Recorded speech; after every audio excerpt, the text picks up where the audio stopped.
Oppo Reno A5 Pro ফোনটা recently আজকেই officially বাংলাদেশে লঞ্চ হলো।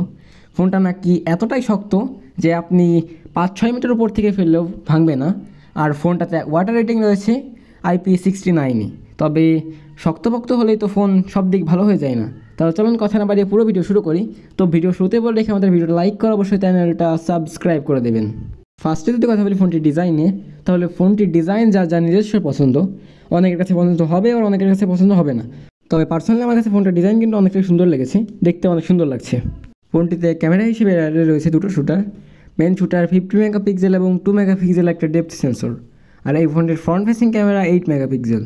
আর ওপো ফোনের ক্যামেরা ছবির কোয়ালিটি নিয়ে তো কোনো কথাই বলা যায় না, কারণ ছবি এমনিতেই ওপো ফোনের ভালো হয়, কারণ ওপো ফোনটাই হলো ক্যামেরা সেন্ট্রিক। ফোনটিতে প্রসেসর হিসেবে আছে কলকম স্ন্যাপড্রাগন 662। এর আন্তর্জাতিক স্কোর হলো 2,56,732।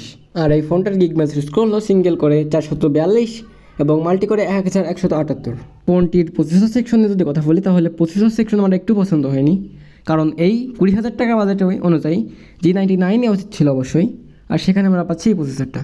সো ফোনটার ভালো দিক এবং খারাপ দিক আমরা ভিডিওর লাস্টে আলোচনা করব, তাই ভিডিওটা শেষ পর্যন্ত দেখলে বুঝতে পারবেন যে ফোনটা কিনা উচিত হবে কি হবে না।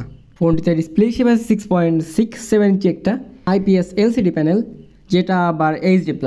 আর আমরা 20,000 টাকায় বাজেটে এসে HD+ রেজলিউশন কখনো আশা করতে পারি না। আর এছাড়া রয়েছে 1000 নিটস পিক ব্রাইটনেস এবং 90 হার্জ রিফ্রেশ রেট। তো রিফ্রেশ রেট আমরা এখন 120 হার্জ 10,000 টাকায় পেয়ে থাকি। তো ফোনের ডিসপ্লে সেকশনটা আমি বলবো যে 10,000 টাকা আমরা যা পেয়ে থাকি এখানে ওপো তাই দিয়েছি, আর এটা অনেকটাই কমতি, তাই আমি বলবো ডিসপ্লে সেকশনটা 10,000 টাকার হয়েছে, 20,000 টাকার এখানে কিছুই নেই। ফোনটিতে ব্যাটারি হিসেবে আছে 5800 mAh এবং চার্জার হিসেবে আছে একটা 45 ওয়াটের ফাস্ট চার্জার। ফোনটিতে অ্যান্ড্রয়েড ভার্সন হিসেবে আছে অ্যান্ড্রয়েড 15 এবং অপারেটিং সিস্টেম হিসেবে আছে কালার OS। এখন আসা যাক ফোনটির ভালো দিক এবং খারাপ দিক। ফার্স্টে যদি ফোনটির খারাপ দিকের কথা বলি, তাহলে ফোনটির ডিসপ্লে আমি IPS মেনে নিয়েছিলাম, কিন্তু এখানে HD+ কোনোভাবেই মানা যায় না, অবশ্যই ফুল HD+ থাকা উচিত ছিল। দ্বিতীয়ত প্রসেসর এখানে G99 অবশ্যই থাকা উচিত ছিল। এই দুটো বিষয় হলো বড় কমতি, কারণ এই দুটো বিষয় মানা একটু কষ্টকর হয়ে যায়। আর ভালো দিকের ভিতরে যদি বলি, তাহলে ফোনের ব্যাটারিটা বড় আছে 5800 mAh, 45 ওয়াটের ফাস্ট চার্জার, এটাও ভালো আছে, ক্যামেরা ভালো, আর ফোনটির ডিজাইনও ভালো। সো এখন আসা যাক ফোনটি কাদের জন্য ভালো হবে এবং কারা কিনবেন না। ফার্স্টে যদি কথা বলি, ফোনটির যারা গেম খেলেন তাদের জন্য একদমই রেকমেন্ডেবল না, কারণ এই প্রসেসরটা একদমই গেমিং প্রসেসর না।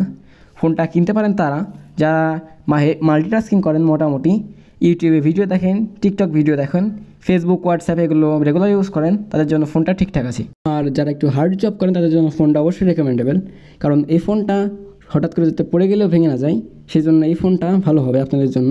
সমুদ্র এই ছিল পুরো ভিডিও ভালো লাগে লাইক করে অবশ্যই চ্যানেলটা সাবস্ক্রাইব করে দেবেন। ধন্যবাদ পুরো ভিডিওটা দেখার জন্য। দেখা হবে নতুন কোনো ভিডিওতে।